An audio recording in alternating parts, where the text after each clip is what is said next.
This is Hovey's Outdoor Adventures, and I'm talking to Jim McFarland of Reef Ball Foundation of Sarasota, Florida. Now, Jim has some very interesting things having to do with rebuilding reefs that have been degraded off coastal areas of North America.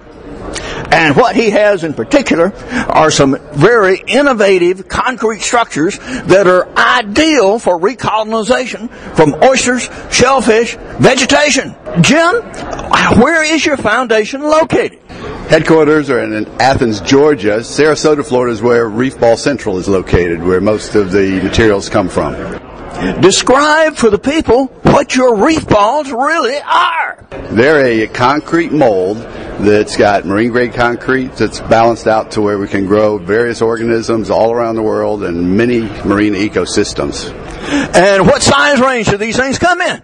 Well, they'll come all the way from a model ball you could have in your aquarium to something that's about 1.5 feet off the ground to 7 foot tall. And they can be molded in any combination of that. Among the features of these reef balls are that they have common pores and passages for critters and also vegetation to seize upon. Now, what sort of things in the North American environment actually grow on your reef balls? We start in the Keys in Florida. You'd go through actual hard corals and all through the Caribbean. As we move up the coast, we work into estuaries with oysters.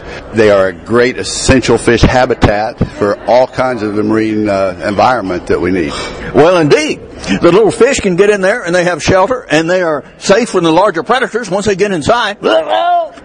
And so you foster all kinds of creative life in these reef balls. Now, where have they been placed?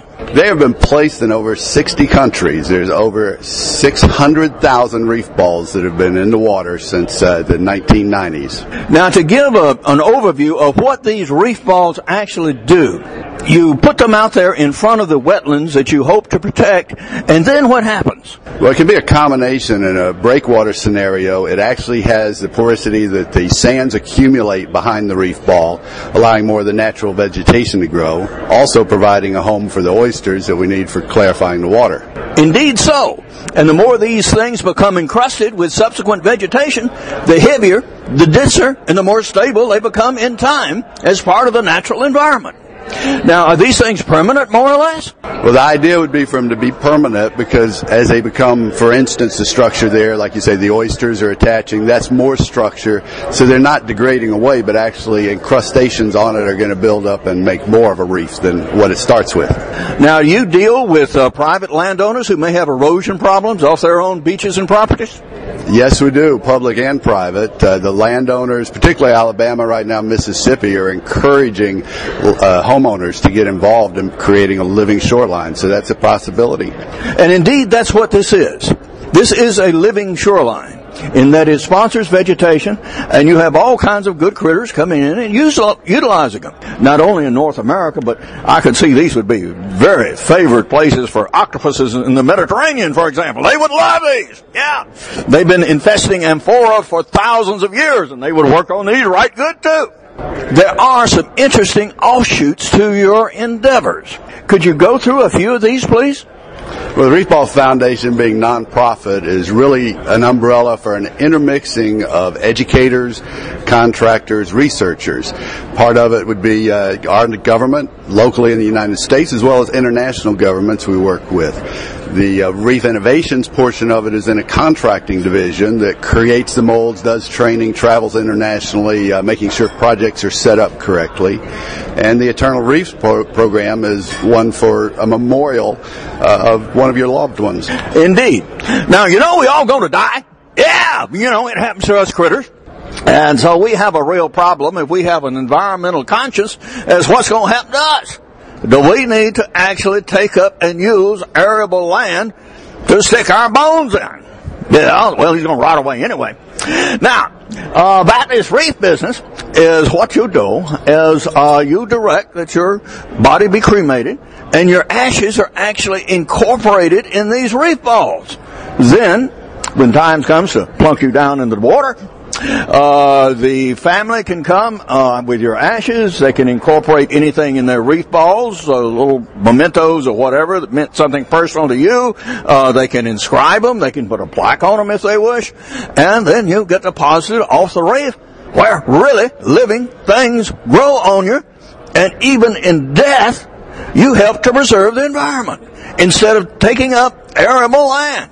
That's correct, and that's really the idea as an individual. Many of us want to be in the ocean as our final resting place. So the memorial there, the whole thing is adding to the ecosystem, adding to our artificial reef programs around the nation. Now, this program I first heard of actually was in Australia, but now I understand we also have sites in North America. Yeah, there are sites in New Jersey, New York area up in that. We've got them down around Miami. There's a big site in Sarasota. They do deployments off of Pensacola, Florida, and other places. The Internet does list the locations of the various sites and a schedule of when you could get involved. Well, that sounds real good. Jim, and where can people go online and find out more about Reef Ball Foundation and your products and services? There's two good sites. The first one is www.reefball.org. And the other option, when you get a lot of scientific data and product information, is reefinnovations.com. Well, thanks very much for telling us about this very innovative way to help preserve America's shorelines and low-lying wetlands. You're welcome. Thank you for your time. This interview was held at the Conference on Ecological and Ecosystem Restoration in New Orleans on 2014. Among my prize-winning books are Backyard Deer Hunting, Crossbow Hunting, Extreme Muzzleloading, and Practical Bow Fishing. And all of these are available as softcover and e-books. For more information on the Reef Ball Foundation's activities, you can go to the 3 websites that are listed below. For more information on my books, blogs, and more than 350 videos, go to my website at www.hoviesmith.com. Good hunting and good eating from the outdoors. Goodbye, and God bless.